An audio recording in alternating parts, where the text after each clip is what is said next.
तो आज मैं आपको एक बड़ी ही प्रचलित एवं विचित्र कहानी सुनाऊंगा जो कि बड़ी ही रोचक भरी है। तो कृपा करके चैनल सब्सक्राइब करने का कष्ट करें, धन्यवाद। तो सुनिए। इस पृथ्वी पर भगवान श्री कृष्ण की जन्मभूमि मथुरा नगरी है। वहाँ रूपनिका नाम की एक वेश्या रहती थी। उसकी माँ मकरदंष्ट्रा बड़ी ही कुरूप और कुबड़ी थी। वह कुटनी का कार्य भी करती थी। रूपनिका के पास आने वाले युवक उसकी माँ को देखकर बड़े दुखी होते थे। एक बार रूपनिका पूजा करने मंदिर में गई। वहां उसने दूर खड़े एक युवक को देखा। युवक ने भी रूपनिका को देखा और देखते ही वह उस पर आसक्त हो गया। वह उसे प्राप्त करने के लिए विचार करने लगा। बेचारा युवक आया तो था पूजा करने, किंतु वेश्या पर मर मिटा। रूपनिका की मन स्थिति भी इसी प्रकार की हो गई थी। वह भी पूजा करने आई थी, किंतु युवक पर मोहित हो गई। उसने अपने साथ आई सेविका से कहा, देखो वह सामने एक युवक खड़ा है, जाकर उससे कहो कि आज रात्रि वह मेरे घर पर पधारे। सेविका युवक के पास गई और बोली, युवक, वह सामने मेरी स्वामिनी रूपनिका खड़ी हैं। उन्होंने आज रात्रि आपको अपने घर आमंत्रित किया है। आप अवश्य आने की कृपा करें। यह सुनकर युवक बोला, मुझे इसमें कोई आपत्ति नहीं है, किंतु मैं लौहजंग नाम का एक निर्धन ब्राह्मण हूँ। जबकि रूपनिका के पास केवल धनवान ही जा सकते हैं। ऐसी स्थिति में मैं वहाँ कैसे आ सकता हूँ? मेरी स्वामिनी आपसे धन नहीं चाहती, आप केवल उनके निवास स्थान पर आ जाएं, यही बहुत है। यदि ऐसी बात है तो आज रात्रि मैं अवश्य जाऊंगा। सेविका ने सारी बात रूपनिका को बताई। पूजा करने के बाद रूपनिका अपने घर पहुंची और उस युवक के ध्यान में डूब गई। संध्या होने पर वह उसकी प्रतीक्षा में बैठ गई। लौहजंग निश्चित समय पर रूपनिका के पास पहुंच गया। मकरदंष्ट्रा को बड़ा आश्चर्य हुआ, क्योंकि उसने रूपनिका को काफी समझा बुझाकर मंदिर भेजा था। लौहजंग को आया देख रूपनिका प्रसन्नता के साथ उसे अपने शयन कक्ष में ले गई। उसने अपनी माँ की भी कोई परवाह न की। लौहजंग के साथ सहवास करने से रूपनिका को अपार आनंद प्राप्त हुआ था। वह अपने जीवन को धन्य समझने लगी। उसने अन्य युवकों से संबंध तोड़ लिए और केवल लौहजंग की होकर रहने लगी। लौहजंग भी आनंद पूर्वक उसी के घर में रहने लगा। अपनी कन्या के इस व्यवहार से मकरदंष्ट्रा बड़ी दुखी थी। कहाँ वह नगर भर की वेश्याओं को प्रशिक्षण देती थी और कहाँ उसी की पुत्री उसके वश से बाहर हो गई। उसकी कुछ समझ में नहीं आ रहा था कि क्या करे। एक दिन वह रूपनिका से बोली, पुत्री, इस दरिद्र को तुमने क्यों पाल लिया है? मनुष्य भले ही मुद्रे का स्पर्श कर ले, किंतु वेश्या निर्धन का स्पर्श नहीं करती। सच्चे प्रेम और वेश्यावृत्ति का आपस में कोई संबंध नहीं है। प्रेम बंधन में उलझ जाने वाली वेश्या की चमक संध्या के समान शीघ्र नष्ट हो जाती है। वेश्या केवल धन के लिए प्रेम का नाटक करती है। मेरा कहा मानो, इस दरिद्र ब्राह्मण से पल्ला छुड़ा लो, अन्यथा तुम स्वयं अपने पांवों पर कुल्हाड़ी मार लोगी। माँ की बातें सुन रूपनिका को बड़ा गुस्सा आया। वह कहने लगी, माँ, चाहे तुम कुछ भी कहो, मैं इसे नहीं छोड़ सकती। मैं इसे प्राणों से भी अधिक चाहती हूँ। मेरे पास धन की कमी नहीं है, और फिर इतने धन का मैं करूँगी भी क्या? तुम बहुत बड़बड़ कर रही हो। अब भविष्य में इस प्रकार की बातें मत करना। पुत्री को विद्रोह पर उतरी हुई जानकर मकरदंष्ट्रा मन मसोस कर रह गई। वह किसी प्रकार लौहजंग को निकाल बाहर करने की योजना बनाने लगी। कुछ दिन बाद मकरदंष्ट्रा ने कुछ सशस्त्र सैनिकों के साथ जाते हुए एक राजकुमार को देखा। उसके पास जाकर वह बोली, राजकुमार, मेरे घर पर एक निर्धन कामुक ब्राह्मण ने अधिकार कर लिया है। मैं आपसे प्रार्थना करती हूँ कि आप उसे किसी भी प्रकार निकाल बाहर करें। इसके बदले में आप मेरी पुत्री के साथ आनंदपूर्वक विहार कर सकते हैं। प्रजा की रक्षा करना अपना कर्तव्य समझ राजकुमार ने उसकी बात स्वीकार कर ली। वह रूपनिका के घर गया। संयोग से उस समय रूपनिका मंदिर गई हुई थी और लौहजंग भी घर पर नहीं था। कुछ ही समय बाद जब वह लौटा तो राजकुमार के सैनिक उसे पीटने लगे। वह वहां से भागने लगा तो सैनिकों ने उसे नाले में गिरा दिया। जान बचाकर किसी तरह वह वहां से भाग खड़ा हुआ। लौटने पर रूपनिका ने घर की दशा देखी और जब उसे सब कुछ ज्ञात हुआ तो वह बहुत दुखी हुई। फिर राजकुमार को भी लगा कि उसने जो कुछ किया वह उचित नहीं था। तब उसने रूपनिका के भोग का विचार छोड़ दिया और वहां से निकल पड़ा। लौहजंग समझ गया कि यह सब मकरदंष्ट्रा की करतूत है। उसे उस पर भारी क्रोध आ रहा था, किंतु वह विवश था। इसलिए वह किसी तीर्थ में जाकर आत्मघात करने का विचार करने लगा। तपती दोपहरी में वह आगे बढ़ रहा था। मकरदंष्ट्रा के व्यवहार से दुखी तो वह था ही, ऊपर से भयंकर गर्मी में चलना भी कठिन हो गया। तब इधर-उधर छाया की खोज करने लगा, जिसका वहां नाम भी न था। तभी उसे एक मरे हाथी की खाल दिखाई दी, जिसका मांस गीदड़ों ने खा लिया था, किंतु चमड़े को वे नहीं खा पाए थे। उस खाल के पास जाकर लौहजंग उसके अंदर देखने लगा। उसमें मांस या रक्त का नाम भी न था। वह उसके अंदर जाकर बैठकर आराम करने लगा। छाया मिलते ही गर्मी में थके हारे लौहजंग को तत्काल नींद आ गई। लौहजंग को कुछ भी सुध न थी। उसे यह मालूम न हो सका कि कब भयंकर वर्षा हुई और कब क्या हुआ। वर्षा में नदियों से बहता हुआ वह उसी खाल के साथ समुद्र में जा पहुंचा।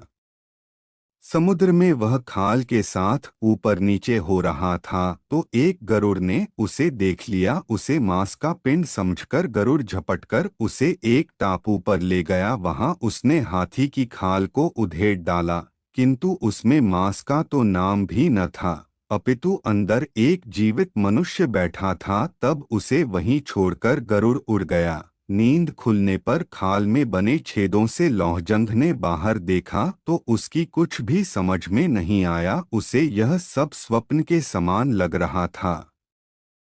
सहसा उसकी दृष्टि समुद्र तट पर खड़े दो राक्षसों पर पड़ी, जो भयभीत होकर उसे देख रहे थे। उन भयानक राक्षसों को देखकर लौहजंग भी डर गया। भगवान राम के लंका पर आक्रमण और हनुमान के लंकादहन की घटनाओं से वे राक्षस परिचित ही थे। उन एक मनुष्य के लंका पहुंचने से वे बड़े डरे हुए थे। उन्होंने इस घटना के विषय में राजा विभीषण को सूचित किया। राम की घटना से विभीषण जानता था कि मनुष्य जाति बड़ी प्रभावशाली है। द्वीप में मनुष्य के आगमन के समाचार से वह बड़ा चिंतित हुआ और उसने अपने दूतों को आदेश दिया, जाओ, समुद्र तट पर आए हुए उस मानव को आदर सहित यहाँ ले आओ। भयभीत दूत ने डरते डरते लौहजंग को विभीषण का आदेश सुनाया। लौहजंग ने ध्यान से उसकी बात सुनी और फिर उसके साथ चल पड़ा। लंका की शोभा देखकर लौहजंग को बड़ा आश्चर्य हुआ। सोने की लंका जगमगा रही थी। दूत के साथ लौहजंग विभीषण की सभा में पहुंचा। जहां उसने विभीषण को देखा, विभीषण ने ब्राह्मण समझकर लौहजंग का समुचित सत्कार किया और उसका परिचय जानने के लिए पूछा, ब्राह्मण देवता, आप कौन हैं? आपका यहाँ आगमन कैसे हुआ? लौहजंग सरासर झूठ बोल गया। मैं मथुरा निवासी एक कुलीन ब्राह्मणम हूँ। अपनी दरिद्रता से दुखी होकर मैंने निराहार रहकर भगवान विष्णु की तपस्या की। तब भगवान ने स्वप्न में दर्शन देकर मुझसे कहा, पुत्र, तुम लंका नरेश विभीषण के पास जाओ। वह मेरा परम भक्त है। वह तुम्हें मुँह मांगा धन देगा। मैंने भगवान से कहा, मैं विभीषण के पास पहुंचूंगा कैसे? कहा राजा विभीषण, कहा मैं, तुम शीघ्र जाओ, तुम्हारी भेंट विभीषण से होगी। भगवान बोले, इसके बाद जब मेरी नींद खुली तो मैंने स्वयं को इस द्वीप पर पाया। इससे अधिक मुझे कुछ मालूम नहीं है। विभीषण समझता था कि कोई साधारण व्यक्ति वहां नहीं पहुंच सकता। अत उसने लौहजंग को कोई महान ब्राह्मण समझकर उसकी बातों पर विश्वास कर लिया। उसने लौहजंग से कहा, मैं आपकी मनोकामना अवश्य पूर्ण करूंगा। विभीषण ने उसके रहने की सुंदर व्यवस्था कर दी। लौहजंग सुखपूर्वक लंका में रहने लगा। विभीषण ने पहले एक गरुड़ लौहजंग को देते हुए कहा, आप इस पर सवारी करेंगे, अत इसे आप अपने वश में करें। इसी पर बैठकर आप वापस मथुरा जाएंगे। विभीषण का अतिथि बना हुआ लौहजंग गरुड़ पर बैठने और उसे उड़ाने का अभ्यास करने लगा। एक बार लौहजंग ने विभीषण से पूछा, महाराज, लंका की यह भूमि काष्ठ की बनी हुई क्यों दिखाई देती है? विभीषण बोला, यह एक लंबी कहानी है, क्या आप इसे सुनना चाहेंगे? अवश्य महाराज, मोहजंग ने कहा। अच्छा सुनो, कहकर विभीषण कथा सुनाने लगा। प्राचीन काल में कश्यप के पुत्र गरुड़ ने अपनी मां विंता को नागों की दास्ता से मुक्त कराने की प्रतिज्ञा की। इसके लिए एक उपाय नागों को अमृत कलश लाकर देना भी था। इसके लिए सर्वशक्तिमान बनना आवश्यक था। अत गरुड़ अपने पिता के पास गया। सर्वशक्तिमान बनने के लिए गरुड़ ने पिता कश्यप से प्रार्थना की तो वह बोले, समुद्र में एक कछुआ और एक हाथी जैसे विशाल जीवों को खाने से तुम्हारा शाप छूट जाएगा। गरुड़ तुरंत समुद्र में पहुंचा। उसने उक्त दोनों जीवों को पकड़ लिया और उन्हें खाने के लिए कल्प वृक्ष की डाल पर जा बैठा। किंतु उसके भार से डाल टूटकर पृथ्वी पर गिर पड़ी। वहीं नीचे बालखिल्य ऋषि तप कर रहे थे, कहीं वह डाल उन पर न जा गिरे। इस भय से गरुड़ ने उसे बीच में ही पकड़ लिया और उसे उठाकर यहाँ समुद्र के तट पर रख दिया। यह लंका कल्प वृक्ष की उसी डाल पर बसी हुई है, इसीलिए यह काष्ठ की बनी हुई दिखाई दे रही है। इस कथा को सुन लौहजंग को बड़ा आश्चर्य हुआ। कुछ दिनों में उसे गरुड़ की सवारी का अभ्यास हो गया। तब विभीषण ने उसे पर्याप्त धन और मूल्यवान रत्न दिए तथा मथुरा के स्वामी के लिए शंख, चक्र, गदा और पद्म भेजे। इस सभी चीजों को लेकर लौहजंग गरुड़ पर बैठकर मथुरा की ओर उड़ चला। कुछ ही समय में वह मथुरा पहुंच गया। मथुरा में लौहजंग ने गरुड़ को एक बौद्ध विहार में उतारा। विभीषण से मिले धन को पृथ्वी में गाड़ दिया तथा गरुड़ को एक खूंटे से बांध दिया। इसके बाद एक रत्न को उसने बाजार में बेच दिया तथा अपनी दैनिक आवश्यकता की वस्तुएं तथा श्रृंगार सामग्री खरीद ली। बौद्ध विहार में लौटकर उसने स्नान, भोजन आदि किया तथा अपने वाहन पक्षी को भी भोजन कराया। फिर वह सुंदर वस्त्र पहनकर सज संवर कर तैयार हो गया। सायंकाल में वह गरुड़ पर बैठकर रूपनिका की छत पर जा पहुंचा। वहां जाकर उसने एक विशेष प्रकार की आवाज की तो रूपनिका उसे देखने के लिए बाहर आई। उस समय लौहजंग शंख, चक्र आदि युक्त भगवान विष्णु के वेश में था। उसे देखने पर रूपनिका ने उसे भगवान विष्णु ही समझा। लौहजंग ने उसे अपना वास्तविक परिचय नहीं दिया और बोला, मैं भगवान विष्णु तुमसे मिलने आया हूँ। रूपनिका उसे प्रणाम करते हुए बोली, भगवान, आपने बड़ी कृपा की, आइए विराजिए। अपने वाहन पक्षी को वहीं बांधकर लौहजंग रूपनिका के कक्ष में चला गया। कुछ समय उसके साथ बिताने के बाद लौहजंग गरुड़ पर बैठकर अपने निवास स्थान पर चला गया। इसके बाद रूपनिका को बड़ा हर्ष होने लगा। उसे अपने भाग्य पर बड़ा गर्व हुआ कि वह भगवान की प्रेमिका बन गई है। वह समझने लगी कि साक्षात विष्णु की प्रेमिका बन जाने से वह स्वयं भी देवी बन गई है और अब उसे मनुष्यों से बातें भी नहीं करनी चाहिए। अत रूपनिका ने लोगों से बोलना भी छोड़ दिया। वह अंदर ही पर्दे में रहने लगी। उसके इस व्यवहार से उसकी माँ को आश्चर्य होना स्वाभाविक ही था। इसका कारण जानने के लिए माँ ने पुत्री से पूछा, बेटी, तुमने बोलना क्यों छोड़ दिया है? माँ द्वारा बार बार पूछे जाने पर रूपनिका ने सारी बात उसे बता दी। कुटनी माँ को पहले पुत्री की बात पर विश्वास न हुआ, किंतु जब रात्रि में लौहजंग गरुड़ पर बैठकर पुन आया तो उसने स्वयं देख लिया, अत उसे विश्वास करना ही पड़ा। दूसरी प्रात कुटनी पर्दे की ओट से पुत्री से बोली, बेटी तू तो भगवान की कृपा से देवी बन गई है, मैं तेरी माँ हूँ, मेरा जीवन भी सफल कर दे। रूपनिका कुछ न बोली तो माँ ने पुनः कहा, बेटी मैं बूढ़ी हो गई हूँ, अब मुझे संसार का कोई मोह नहीं रहा, मैं इस शरीर से स्वर्ग जाना चाहती हूँ, इसके लिए तू भगवान से मेरी सिफारिश कर दे। रात्रि में लौहजंग के आने पर मकरदंष्ट्रा ने उससे भी इसी प्रकार की प्रार्थना की। इस पर लौहजंग रूपनिका से बोला, तुम जानती हो तुम्हारी माँ पापी है, उसका इस शरीर से स्वर्ग जाना संभव नहीं है।